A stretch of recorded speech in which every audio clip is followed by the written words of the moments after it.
Okay. So hello everyone, कैसे हैं आप लोग? आई होप आप सब अच्छे होंगे। एंड प्लीज, एक अनाउंसमेंट, क्लास स्टार्ट करने के पहले प्रिकॉशन लेके चलो एंड डिस्टेंस बना के रखो। राइट। सो आज का हमारा टॉपिक है, इवन मैं बोलूँ तो बहुत इंटरेस्टिंग टॉपिक है, arbitration and conciliation act 1996। Arbitration and conciliation act 1996। अब देखो होता क्या है, आर्बिट्रेशन एंड कॉन्सिलेशन होता क्या है। आर्बिट्रेशन एंड कॉन्सिलेशन दोनों का मीनिंग होता है, दोनों एक स्पेसिफिक पर्पस को कंप्लीट करने के लिए लाया गया था। आर्बिट्रेशन का जन्म हुआ था एंड कॉन्सिलिएशन का जन्म हुआ था, और वह है डिस्प्यूट को सॉर्ट आउट करने के लिए, यानी दो लोगों के बीच जो डिस्प्यूट होता है ना, उसको सॉर्ट आउट करने के लिए आर्बिट्रेशन का कॉन्सेप्ट एंड कॉन्सिलिएशन का कॉन्सेप्ट लाया गया था। दो लोगों के बीच के डिस्प्यूट को सॉर्ट आउट करने के लिए आर्बिट्रेशन का एंड कॉन्सिलिएशन का कॉन्सेप्ट लाया गया था। ठीक है। एंड आर्बिट्रेशन एंड कॉन्सिलिएशन का मीनिंग होता है alternative dispute resolution. Alternative dispute resolution यानी किसी और तरीके से डिस्प्यूट को सेटल करना, जहां पे कोर्ट के बाहर जहां पे कोर्ट के बाहर केस को, डिस्प्यूट को, जहां पे कोर्ट के बाहर डिस्प्यूट को सेटल किया जाता है, वो दो तरीके से होगा। पहला आर्बिट्रेशन के तरीके से और दूसरा कॉन्सिलेशन के तरीके से। पहला आर्बिट्रेशन के तरीके से और दूसरा कॉन्सिलेशन के तरीके से। आर्बिट्रेशन होता है फॉर्मल तरीका। आर्बिट्रेशन क्या होता है? फॉर्मल तरीका। तो आर्बिट्रेशन के ऊपर लिखो, it is a formal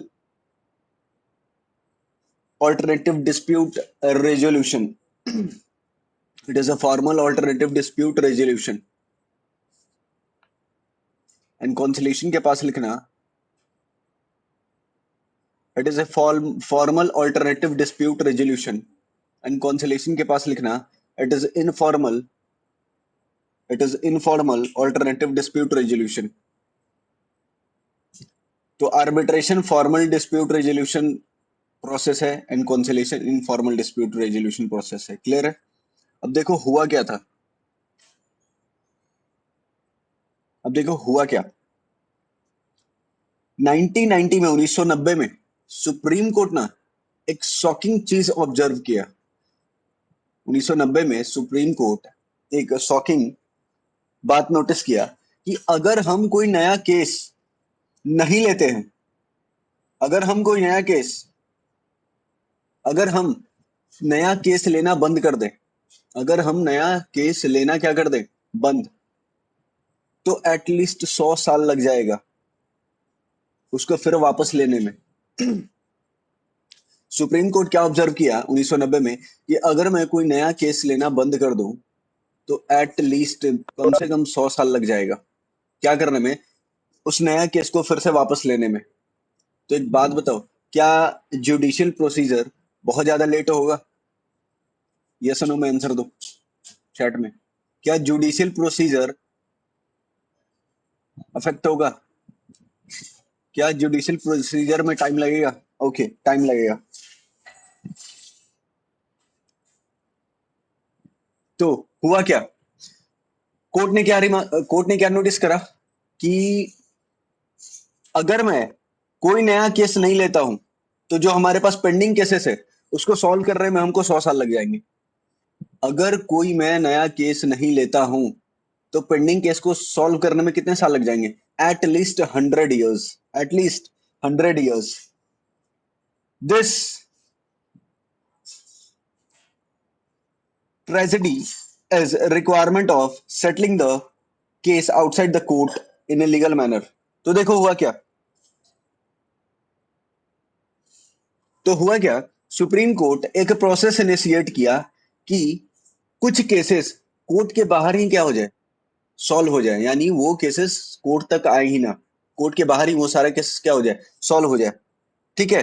and दस arbitration and conciliation act 1996 was passed.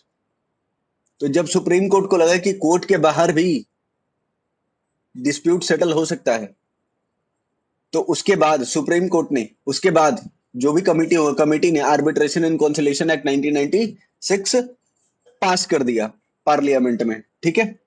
अब देखो, आर्बिट्रेशन का मतलब होता है settling the civil case outside the court. Arbitration का मतलब होता है settling the civil case outside the court. और कोर्ट में कौन सा केस जाएगा? सिर्फ कोर्ट में कौन सा केस जाएगा? क्रिमिनल केस भी जाएगा और सिविल केस भी जाएगा। कोर्ट में क्रिमिनल एंड सिविल दोनों केस जाएगा, लेकिन आर्बिट्रेशन एंड कॉन्सिलेशन में सिर्फ और सिर्फ सिविल केस के डिस्प्यूट का ही सॉल्यूशन होगा, ना कि क्रिमिनल केस के डिस्प्यूट का सॉल्यूशन होगा। क्लियर है? यहां तक क्लियर है सबको? आर्बिट्रेशन एंड कॉन्सिलेशन में सिर्फ और सिर्फ सिविल केस जाएगा एंड सुप्रीम कोर्ट में सिविल एंड क्रिमिनल दोनों केस जाएगा। क्या क्लियर है यहां तक सबको? टेल मी यस और नो। बाकी सब लोग कहाँ हैं? जल्दी बताओ।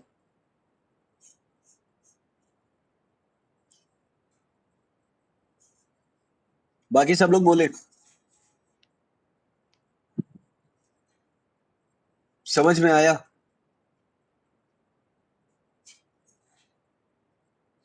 हुआ क्या? 1990 में सुप्रीम कोर्ट क्या ऑब्जर्व किया कि अगर मैं अभी कोई नया केस नहीं लेता हूं तो हमको पेंडिंग केस सॉल्व करने में 100 साल लग जाएंगे।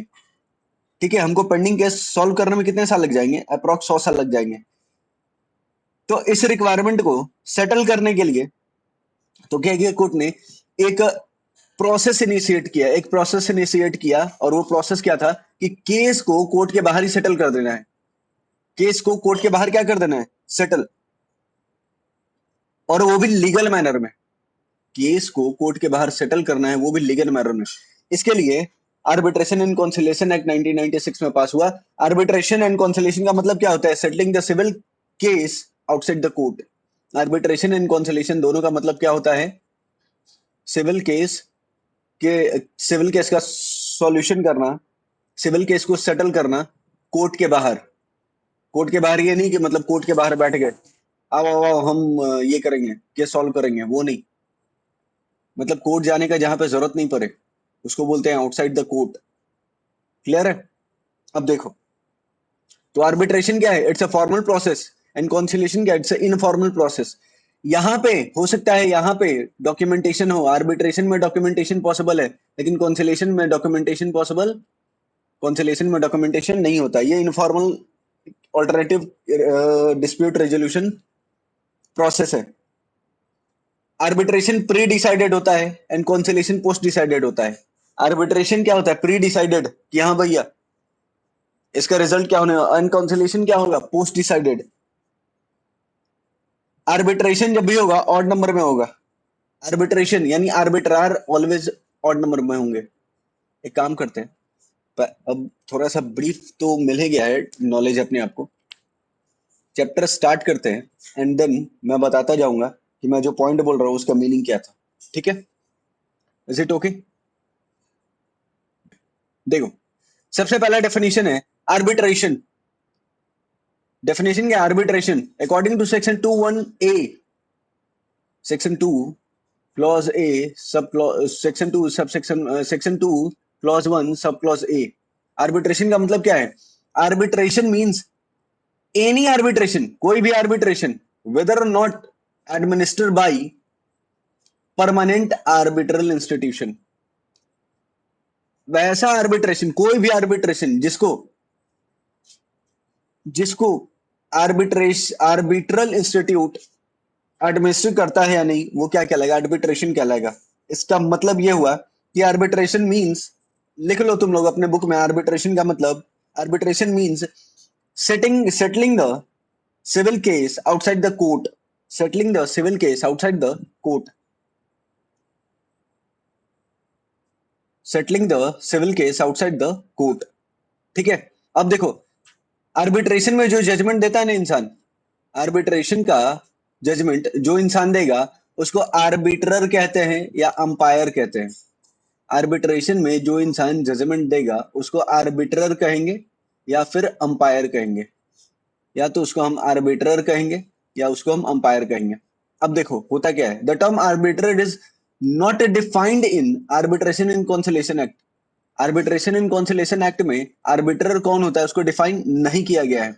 But arbitrator is a person who appointed to determine differences and dispute between differences and dispute।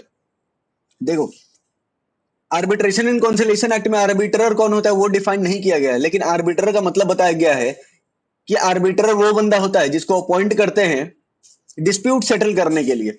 आर्बिट्रर वो बंदा होता है जिसको अपॉइंट करते हैं डिस्प्यूट सेटल करने के लिए। ठीक है,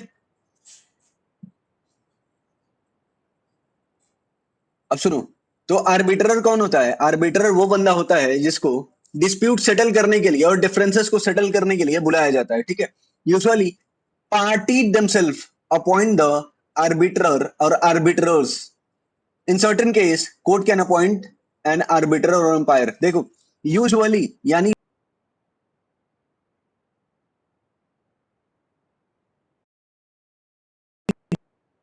कुछ केसेस में कोर्ट अपॉइंट करता है। क्लियर है? क्लियर है? तो आर्बिट्रर कौन हुआ? आर्बिट्रर एक पर्सन होता है जिसको अपॉइंट किया जाता है डिस्प्यूट और डिफरेंस को सेटल करने के लिए। ठीक है, यूजुअली पार्टी खुद ही आर्बिट्रर अपॉइंट करता है, बट कुछ केसेस में, सर्टेन केसेस में कोर्ट आर्बिट्रर और अंपायर अपॉइंट करता है। ठीक है, नेक्स्ट, आर्बिट्रल अवार्ड। अब देखो, 8 कंडीशन, 8 फीचर है, इसको फीचर बोल लो, अवार्ड बोल लो या कंडीशन बोल लो। 8 फीचर है आर्बिट्रल अवार्ड, 8 फीचर है। टोटल कितना फीचर है? 8। 8 फीचर बोलो या कंडीशन बोलो, अवार्ड का टोटल 8 फीचर है और कंडीशन का टोटल, अवार्ड का 8 फीचर भी है और कंडीशन भी है। अब देखो क्या क्या। Arbitral award includes interim award. Arbitral award includes interim award. Interim award क्या होता है? जो प्रोसीडिंग के अंदर ही, प्रोसीडिंग खत्म नहीं हुआ है, प्रोसीडिंग चल रहा है और उसी में अगर कोई जजमेंट आ गया उसको क्या बोलेंगे? इंटरिम। जैसे कंपनी इंटरिम डिविडेंड क्लियर करती है ना, कंपनी इंटरिम डिविडेंड डिक्लेयर करती है। और इंटरिम डिविडेंड क्या होता है? साल के बीच में होता है ना, साल के बीच में इंटरिम डिविडेंड डिक्लेयर होता है ना। ओके, अब सुनो, देखो, सबसे पहला कंडीशन या फीचर क्या है आर्बिट्रल अवार्ड का? Arbitration agreement is required to be in writing. सबसे पहला चीज, आर्बिट्रल एग्रीमेंट क्या होना चाहिए? रिटन होना चाहिए, साइंड होना चाहिए, signed by the member of arbitral tribunal. Arbitration क्या होना चाहिए? रिटन में होना चाहिए, और वो आर्बिट्रल क्या होना चाहिए? साइन भी होना चाहिए। और are award contain, award should contain reason, और उस अवार्ड में क्या होना चाहिए? रीजन भी कंटेन करना चाहिए वो award. However there are 2 exception. देखो, 2 एक्सेप्शन है जहां पे विदाउट रीजन अवार्ड वैलिड है। दो सिचुएशन ऐसा है, 2 एक्सेप्शन ऐसा है जहां पे विदाउट रीजन अवार्ड वैलिड है। सबसे पहला, where the arbitration agreement expressly provide that no reason are to be given. सुनो क्या बोल रहा है, जहां पे आर्बिट्रेशन एग्रीमेंट में ही लिखा हुआ है कि रीजन देने का कोई जरूरत नहीं है, तो वहां पे रीजन नहीं देंगे। जहां पे आर्बिट्रल एग्रीमेंट में ही क्या लिखा हुआ है? रीजन देने की जरूरत नहीं है, तो वहां पे रीजन देंगे या नहीं? वैसे तो अवार्ड में रीजन कंटेन होना चाहिए, लेकिन 2 एक्सेप्शन है जहां पे रीजन कंटेन नहीं भी होगा तो अवार्ड वैलिड होगा। सबसे पहला क्या? जहां पे एग्रीमेंट में ही मना कर दिया हो रीजन लिखने से, जहां पे एग्रीमेंट में ही मना कर दिया हो रीजन लिखने से, जहां पे एग्रीमेंट में ही, जहां पे एग्रीमेंट में ही मना कर दिया हो रीजन लिखने से, तो वहां पे रीजन लिखना मैंडेटरी नहीं है, फिर भी वो अवार्ड क्या होगा? वैलिड होगा। और दूसरा, where the party settle the dispute and arbitral tribunal has recorded the settlement in the form of an arbitral award on agreed term। देखो, दूसरा पॉइंट क्या है? जहां पे पार्टी लोग खुद, जहां पे पार्टी लोग खुद, यानी जो दो लोग के बीच में डिस्प्यूट था, वो दोनों लोग खुद से ही डिस्प्यूट सेटल कर ले, वो दोनों खुद से ही डिस्प्यूट सेटल कर ले, और क्या करे? आर्बिट्रल ट्रिब्यूनल वो सेटलमेंट रिकॉर्ड कर लेगा, आर्बिट्रल ट्रिब्यूनल वो सेटलमेंट रिकॉर्ड कर लेगा, और क्या करेगा? In form of an arbitral award on agree term, यानी जिस टर्म पे, जितना पैसा पे जो दो लोग थे डिस्प्यूट के, पार्टी ऑफ द डिस्प्यूट जो दो लोग था, वो आपस में सेटलमेंट करके जिस टर्म पे एग्री हो जाए और उस टर्म को आर्बिट्रेशन ट्रिब्यूनल रिकॉर्ड कर ले, तो वहां भी रीजन देने का जरूरत नहीं है। अदरवाइज जितना भी अवार्ड होगा, जितना भी अवार्ड मिलेगा, जितना भी अवार्ड होगा, वो रीजन के साथ होगा। यानी जितना भी अवार्ड का मतलब होता है जजमेंट या डिग्री, अवार्ड का मतलब देखो जजमेंट या डिग्री, तो जितना भी अवार्ड होगा वो रीजन उसमें होगा ही होगा, बिना रीजन के अवार्ड नहीं होगा। लेकिन दो एक्सेप्शन है जहां पे रीजन देने का जरूरत नहीं है। पहला, जहां पे एक्सप्रेसली मना कर दिया हो कि रीजन देना ही नहीं है, तो वहां पे रीजन नहीं देंगे। और दूसरा, जहां पे पार्टी आपस में सेटलमेंट कर ले और आर्बिटर ट्रिब्यूनल क्या कर ले, उसको सेटलमेंट को रिकॉर्ड कर ले, ठीक है, तो वहां पे भी रीजन देने का जरूरत नहीं है। ये थर्ड पॉइंट था। फोर्थ पॉइंट क्या है? Award should be dated. अरे किस डेट को अवार्ड हुआ, मतलब किस डेट को जजमेंट आया, वो डेट मेंशन होना चाहिए अवार्ड में। प्लेस, प्लेस मेंशन होना चाहिए। Next, sum for which award is made, interest up to the date of award. अरे कितने का अवार्ड दिया गया, यानी कितना रुपए का जजमेंट दिया गया, कितना रुपए का जजमेंट दिया गया, कितना रुपए, कितने का अवार्ड दिया गया, अवार्ड में कितना पैसा इन्वॉल्व था, ऐसा समझो, अवार्ड में कितना पैसा इन्वॉल्व था, और उस पे अवार्ड के दिन तक, जजमेंट के दिन तक कितना रुपए का इंटरेस्ट लगा है। ठीक है, ये छठा पॉइंट है। सातवां पॉइंट है cost of arbitration. Cost of arbitration का मतलब, वो जो तुम अपॉइंट किए हो आर्बिट्रर को या अंपायर को, वो फ्री में तो काम करेगा नहीं, वो तो पैसे चार्ज करेगा। यस और नो? ये जो आर्बिट्रर है, क्या वो फ्री में काम करेगा या पैसे लेगा? वो सर्विस दे रहा है ना, तो उसके रिगार्डिंग वो पैसे लेगा ना। ओके, तो आर्बिट्रेशन का जो भी कॉस्ट होगा वो भी अवार्ड में मेंशन होगा। After award is made, a signed copy should be deliver to each party. आठवां आठवां कंडीशन और फीचर बोलता है कि अवार्ड जैसे ही मिल गया, अवार्ड जैसे ही मिल गया, अवार्ड का साइंड कॉपी दोनों पार्टी को डिलीवर हो जाएगा। अवार्ड का साइन कॉपी यानी जजमेंट का साइन कॉपी दोनों पार्टी को क्या हो जाएगा? डिलीवर हो जाएगा। अवार्ड का साइन कॉपी दोनों पार्टी को क्या होगा? डिलीवर होगा। क्लियर है? अब देखो, आर्बिट्रल ट्रिब्यूनल क्या होता है? Arbitral tribunal means sole arbitrator और panel of arbitrators. Arbitral tribunal means sole arbitrator और panel of arbitrators. Sole arbitrator का मतलब जहां पे एक इंसान है, जहां पे एक इंसान जजमेंट दे रहा है, तो वो सोल आर्बिट्रर कहलाएगा। और जहां पे एक ज्यादा इंसान क्या कर रहा है, जजमेंट दे रहा है, उसको बोलेंगे पैनल ऑफ आर्बिट्रर्स। क्लियर है यहां तक? क्या यहां तक समझ में आया सबको? क्या यहां तक समझ में आया सबको? तो आर्बिट्रल ट्रिब्यूनल क्या हुआ? आर्बिट्रल ट्रिब्यूनल हुआ, इट्स सोल आर्बिटर और panel of arbitrators. Soul orbiter का मतलब जहां पे एक पर्सन अपॉइंट हुआ है उसको बोलेंगे सोल आर्बिटर, और जहां पे एक से ज्यादा पर्सन अपॉइंट हुआ उसको बोलेंगे पैनल ऑफ आर्बिट्रर्स। क्लियर है? क्लियर है क्या यहां तक सबको? यहां तक सबको क्लियर है? ओके, आगे बढ़ते हैं। अब देखो, international commercial arbitration. International commercial arbitration क्या होता है? देखो, where at least one of the party is, जहां पे कम से कम एक पार्टी इंटरनेशनल कमर्शियल आर्बिट्रेशन में कब जाएंगे? International commercial international commercial arbitration में कब जाएंगे?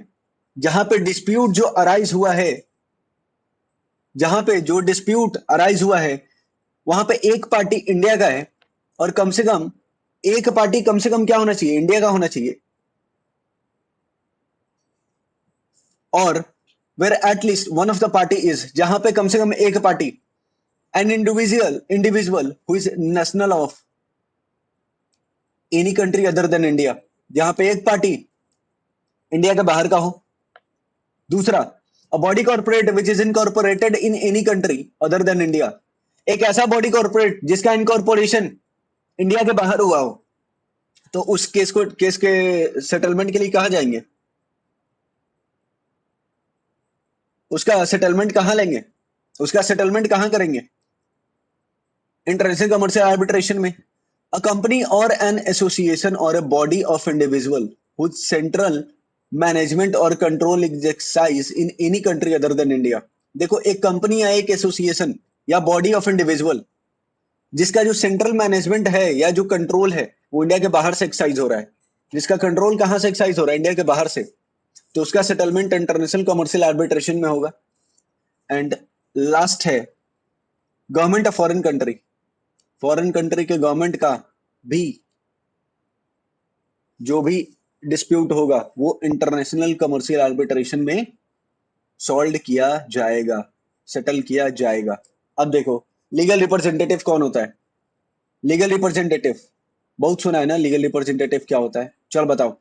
A person is who in law present who in law represent state of disease person.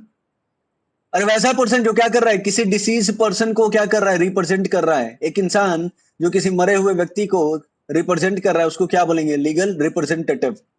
ठीक है, बस इतना ही याद करने की जरूरत है, इसके अलावा याद करने की जरूरत नहीं है. Now moving to next one. The following person the following person are generally included in list of legal representative. देखो, और किस किस को लीगल रिप्रेजेंटेटिव के लिस्ट में इंक्लूड किया गया है, और कौन कौन सा इंसान है जिसको लीगल रिप्रेजेंटेटिव के लिस्ट में इंक्लूड किया गया है.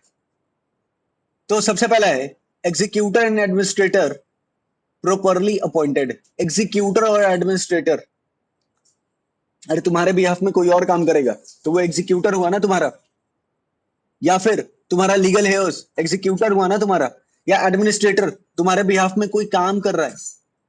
एग्जीक्यूटर यानी लीगल हायर और एडमिनिस्ट्रेटर यानी बोल सकते हैं तुम्हारा एजेंट. क्लियर है?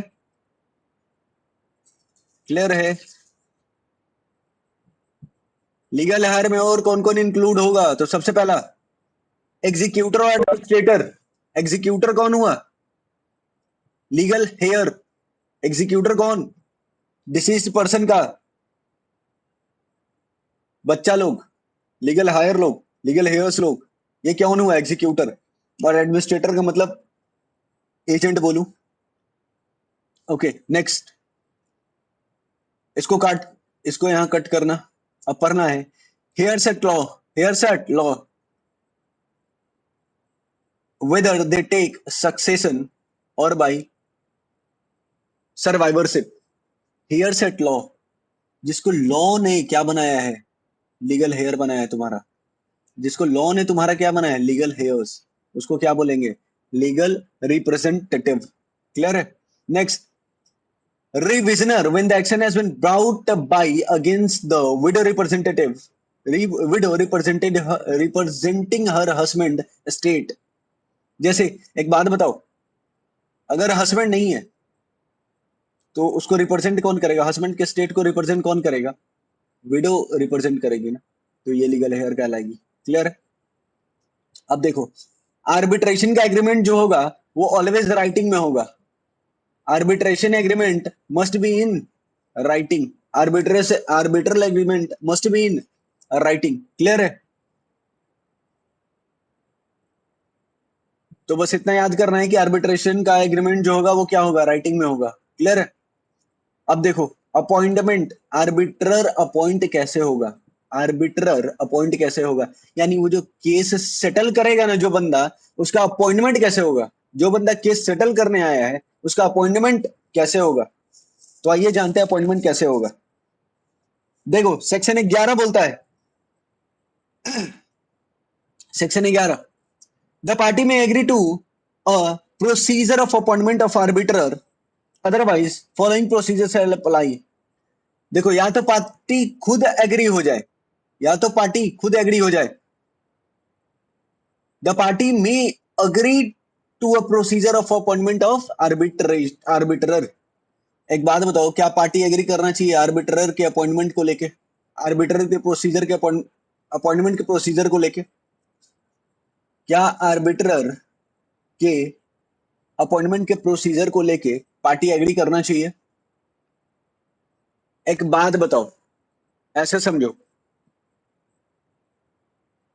तुमको एक टीचर हायर करना है, तुमको एक टीचर हायर करना है, तो एक प्रोसेस होगा ना टीचर हायर करने का, और उस प्रोसेस के लिए तुम अग्री होने चाहिए ना? बोलो। ओके, अदरवाइज देखो, अगर एग्री नहीं होता है, पार्टी एग्री नहीं होता है, तो फॉलोइंग प्रोसीजर सेल अप्लाई। सबसे पहला, arbitrator could of any nationality. ये जो आर्बिट्रर होगा ये किसी भी नेशनैलिटी का होगा, वो इंडियन हो जरूरी नहीं है, ठीक है। In case of arbitration with 3 arbitrator, एक आर्बिट्रेशन का केस है जहां पे 3 आर्बिट्रेटर हैं, एक केस है आर्बिट्रेशन का जिसमें 3 आर्बिट्रर हैं, each party shall appoint its own arbitrator, each party shall appoint its own arbitrator, ठीक है। तो अब देखो हुआ क्या,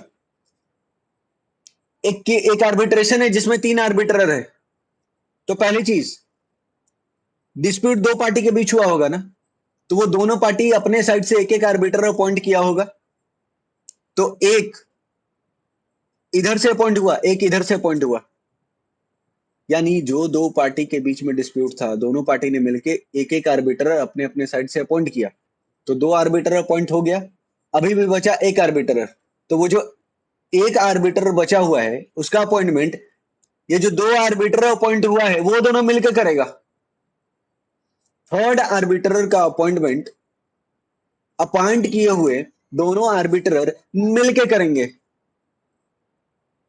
ठीक है। और ये जो थर्ड आर्बिट्रर होगा इसको बोलेंगे प्रीसाइडिंग आर्बिट्रर। थर्ड आर्बिट्रर का नाम क्या होगा? प्रीसाइडिंग आर्बिट्रर, यानी इसको अपॉइंट कौन करा है? आर्बिट्रर के द्वारा अपॉइंट हुआ है, ना कि पार्टी ऑफ डिस्प्यूट के द्वारा। क्लियर है यहां? क्या यहां तक सबको, क्या यहां तक सबको क्लियर है? ये जो, नहीं, क्या क्लियर नहीं है? अगर साउंड, तो प्रीसीडिंग आर्बिटर कौन होगा? वो आर्बिटर जिसका अपॉइंटमेंट पहले से अपॉइंट किए हुए 2 आर्बिटर ने किया है, उसको बोलेंगे प्रीसीडिंग आर्बिटर। देखो, इफ विद इन 30 डेज, 30 दिनों के अंदर अगर पार्टी फेल हो जाता है आर्बिटर अपॉइंट करने से, अगर 30 दिन के अंदर पार्टी आर्बिटर अपॉइंट नहीं करता है, ठीक है, अगर 30 दिन के अंदर पार्टी आर्बिटर अपॉइंट नहीं करता है और the two appointed arbiter fail to agree on the third arbiter, और बोल रहा है कि ये जो 2 आर्बिटर, जो 2 पहले से अपॉइंट किए हुए आर्बिटर हैं, वो एग्री करने से मना कर दिए तीसरे आर्बिटर के अपॉइंटमेंट से, तीसरे आर्बिटर के अपॉइंटमेंट से अग्री करने से मना कर दिए, ठीक है। देखो, बेसिकली बताओ तो हुआ क्या, पार्टी फेल हो गया आर्बिटर अपॉइंट करने से, थर्ड आर्बिटर 30 दिन के अंदर, और वो जो 2 आर्बिटर था वो 2 लोग डिसाइड नहीं कर पा रहा है, वो 2 लोग डिसाइड नहीं कर पा रहा है कि तीसरा आर्बिटर कौन होगा, तो वो जो तीसरा आर्बिटर होगा तो अब ना अपॉइंट कर सकता है पार्टी ऑफ डिस्प्यूट, और ना ही वो दोनों आर्बिटर जिसको पार्टी ऑफ डिस्प्यूट ने अपॉइंट किया है, तो तीसरे आर्बिटर का अपॉइंटमेंट करेगा चीफ जस्टिस, चीफ जस्टिस और एनी पर्सन और institution designated by him at the request of the party. तो एक थर्ड आर्बिटर का अपॉइंटमेंट या तो चीफ जस्टिस करेगा, नहीं तो एनी पर्सन और इंस्टीट्यूशन, कोई भी पर्सन या इंस्टीट्यूशन या चीफ जस्टिस जिसको पार्टी ऑफ डिस्प्यूट क्या करेगा, डेसिग्नेट करेगा अपॉइंट करने के लिए, कि भैया मेरे से और हमारे 2 आर्बिटर से थर्ड आर्बिटर अपॉइंट नहीं हुआ, कृपया करके आप तीसरे आर्बिटर को अपॉइंट कर दीजिए। क्लियर है? Okay, next, similar procedure is also applicable for appointment of sole arbiter. देखो, अगर एक आर्बिटर भी अपॉइंट करना है, सॉरी, तो सेम प्रोसेस ही फॉलो करना होगा जो ऊपर में फॉलो हुआ। अगर एक आर्बिटर भी अपॉइंट करना है तो सारा प्रोसेस क्या होगा? Same. But if party fails to agree, the appointment of solo arbitrator. But अगर पार्टी ही अग्री नहीं कर रहा है उस इकलौते क्या बोलते हैं आर्बिटर के अपॉइंटमेंट से, तो 30 दिन के अंदर with in 30 days appointment shall be done by chief justice. वही चीफ जस्टिस करेगा या कोई पर्सन या इंस्टीट्यूशन करेगा जिसको डेजिग्नेट किया हुआ है। क्लियर है? क्लियर है? आर्बिट्रर हमेशा ऑड नंबर में अपॉइंट होगा। आर्बिट्रर हमेशा ऑड नंबर में अपॉइंट होगा, कहीं नोट कर लो। सॉरी, आर्बिट्रर हमेशा ऑड नंबर में अपॉइंट होगा, नोट कर लो कहीं पे।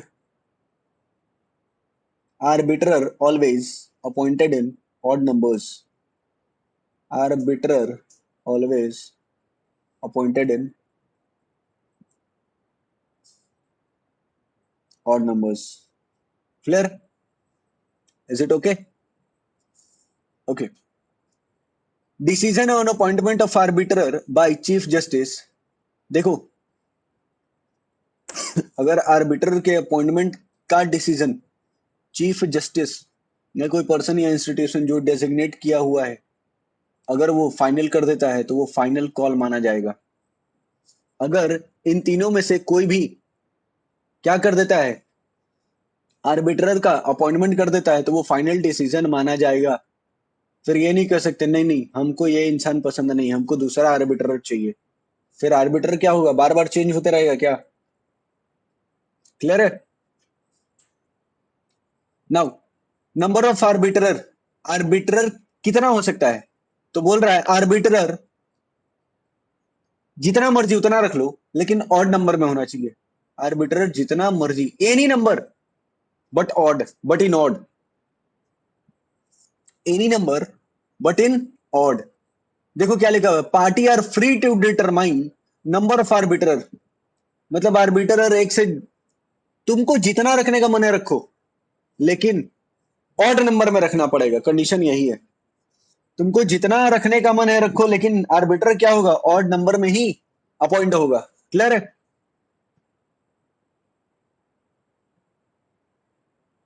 अब देखो ग्राउंड फोर चैलेंज, यानी कौन से ग्राउंड पे तुम चैलेंज किए हो, यानी कौन से ग्राउंड पे डिस्प्यूट चैलेंज किए हो तुम, ये कहां लिखा हुआ है?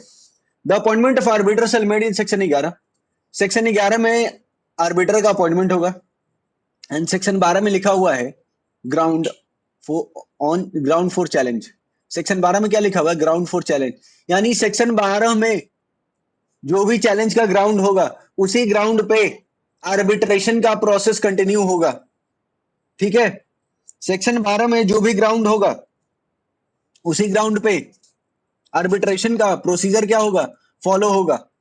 ठीक है? अब देखो सेक्शन 12 में क्या बोलता है।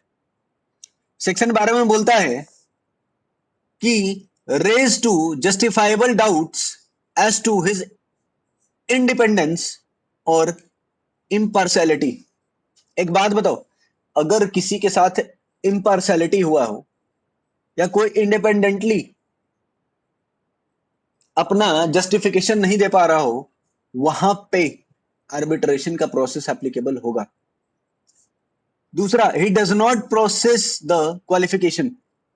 जहां पे क्वालिफिकेशन का प्रोसेस हुआ ही नहीं, जहां पे क्वालिफिकेशन का प्रोसेस हुआ ही नहीं, यानी जहां पे क्वालिफिकेशन देना मैंडेटरी था बट वहां पे क्वालिफिकेशन नहीं दिया गया, तो उस केस में तुम चैलेंज कर सकते हो आर्बिट्रेशन के प्रोसेस के थ्रू। जहां पे डाउट तुम्हारा जस्टिफाइबल था और तुम्हारे डाउट को क्लियर नहीं किया गया, वहां पे तुम चैलेंज कर सकते हो आर्बिट्रेशन के प्रोसेस को। क्लियर है? अब देखो चैलेंज प्रोसीजर। चैलेंज प्रोसीजर क्या होता है, लिखो रीड, ये पढ़ना है सिर्फ, ये मैंडेटरी नहीं है, सिर्फ पढ़ना है। अब देखो सब्स्टिट्यूशन ऑफ आर्बिट्रर। आर्बिट्रर का सब्स्टिट्यूशन कैसे होगा, देखो आर्बिट्रर आर्बिट्रर का सब्स्टिट्यूशन कैसे होगा। Arbitral shall terminate, arbitral arbitrator terminate कैसे होगा। आर्बिट्रर का मतलब वो बंदा जो डिस्प्यूट सेटल करने के लिए अपॉइंट हुआ है उसका टर्मिनेशन कैसे होगा? Where he withdraw from office for any reason. अगर वो लिखा हुआ है where he withdraw from office for any reason, अगर वो अपना ऑफिस से विड्रॉ कर ले, अगर वो अपना काम छोड़ दे किसी भी रीजन से, हम आपका काम नहीं करेंगे, चाहे रीजन कुछ भी हो, तो क्या आर्बिटर टर्मिनेट हो जाएगा अपने काम से? क्या आर्बिटर अपने काम से टर्मिनेट हो जाएगा? और भाई, और भाई, pursuant to agreement of the party, और पार्टी के बीच में जो, दो पार्टी के बीच में जो एग्रीमेंट होगा, उस एग्रीमेंट के तहत आर्बिटर डिस्चार्ज हो जाएगा। अगर दोनों पार्टी केस आपस में डिस्प्यूट सेटल कर ले तो क्या आर्बिटर का जरूरत पड़ेगा? Yes and no? क्या दोनों पार्टी आपस में डिस्प्यूट सेटल कर ले तो क्या आर्बिटर का जरूरत पड़ेगा? तो आर्बिटर डिस्चार्ज हो जाएगा ना, तो आर्बिटर डिस्चार्ज हो जाएगा ना, तो आर्बिटर डिस्चार्ज हो जाएगा ना। एंड नेक्स्ट, अगर आर्बिटर जजमेंट दे दे तो भी आर्बिटर डिस्चार्ज हो जाएगा। आर्बिटर जजमेंट दे दे तो आर्बिटर डिस्चार्ज हो जाएगा। बोलो। ओके, अब देखो, place and commencement of arbitration. Arbitration कहां से शुरू हुआ एंड उसका कमेंसमेंट, आर्बिट्रेशन का कमेंसमेंट एंड उसका place. Party are free to agree on the place of arbitration, and if they fail to reach an agreement, the place of arbitration is decided by the arbitral tribunal। देखो क्या बोल रहा है कि party free है decide करने के लिए, पार्टी क्या है? फ्री है डिसाइड करने के लिए। आपको जहां भी प्लेस ऑफ आर्बिट्रेशन रखना है आप वहां प्लेस ऑफ आर्बिट्रेशन रखिए, लेकिन अगर पार्टी फेल कर जाता है ये डिसाइड करने से, फिर आर्बिट्रल ट्राइब्यूनल जो प्लेस डिसाइड करेगा आपको फिर वहां जाना पड़ेगा। आप फिर ये नहीं बोल सकते मेरे को पसंद नहीं है, तो बेटा अब तुमको पसंद नहीं भी है तो तुमको अब वहां पे जाना होगा। ठीक, नाउ क्लियर है यहां तक? अब देखो आर्बिट्रेशन का लैंग्वेज क्या होगा, आर्बिट्रेशन का लैंग्वेज लैंग्वेज क्या होगा? आर्बिट्रेशन का लैंग्वेज होगा, आर्बिट्रेशन का लैंग्वेज क्या होगा? सेक्शन 222 बोलता है, section 22 gives a freedom to party to agree upon the language or languages to be used by the arbitral proceeding। मतलब आपको कौन सा लैंग्वेज में प्रोसीडिंग चाहिए, आपको कौन सा लैंग्वेज में प्रोसीडिंग करना है, वो आप चूज करने के लिए फ्री हैं, वो आप चूज करने के लिए फ्री हैं। आप जिस भी लैंग्वेज में चाहे उस लैंग्वेज में क्या कर सकते हैं, आर्बिट्रेशन के प्रोसेस को कंप्लीट कर सकते हैं। क्लियर है? आप जिस लैंग्वेज में चाहें उस लैंग्वेज में आर्बिट्रेशन प्रोसेस को कंप्लीट कर सकते हैं। देखो क्या लिखा हुआ है, which of the following circumstances lead to a termination of the mandate of an arbiter if he become unable to perform his function। अगर आर्बिटर अपना फंक्शन परफॉर्म करने में असक्षम, मतलब अब सक्षम नहीं है, तो क्या आर्बिटर टर्मिनेट हो जाएगा? बिल्कुल होगा। अगर पार्टी लोग आपस में डिसाइड करके काम कर ले, केस डिस्प्यूट डिस्प्यूट सेटल कर ले, तो क्या आर्बिटर आर्बिट्रेशन का ये आर्बिटर टर्मिनेट हो जाएगा? क्या पार्टी आपस में केस डिस्प्यूट सेटल कर ले तो क्या आर्बिटर सेटल हो, आर्बिटर टर्मिनेट हो जाएगा? हाँ। और आर्बिटर जजमेंट दे दे तो क्या जजमेंट देने के बाद आर्बिटर फ्री हो जाएगा? जजमेंट के बाद क्या आर्बिटर फ्री हो जाएगा? तो आंसर कौन सा होगा? ए बी सी तीनों। वो अपना फंक्शन परफॉर्म करने में अनेबल हो गया तो वो टर्मिनेट हो जाएगा। पार्टी टर्मिनेट कर दे, दोनों पार्टी एग्री हो जाए टर्मिनेशन पे, तो टर्मिनेट हो जाएगा। और अगर आर्बिटर क्या कर दिया, जजमेंट दे दिया या अपना कंसेंट विड्रॉ कर ले, तो वो टर्मिनेट हो जाएगा। क्लियर है? तो इस वीडियो में यहीं तक रखेंगे, बाकी हम लोग नेक्स्ट वीडियो में कवर करेंगे। ठीक है, तब तक के लिए टाटा बाय।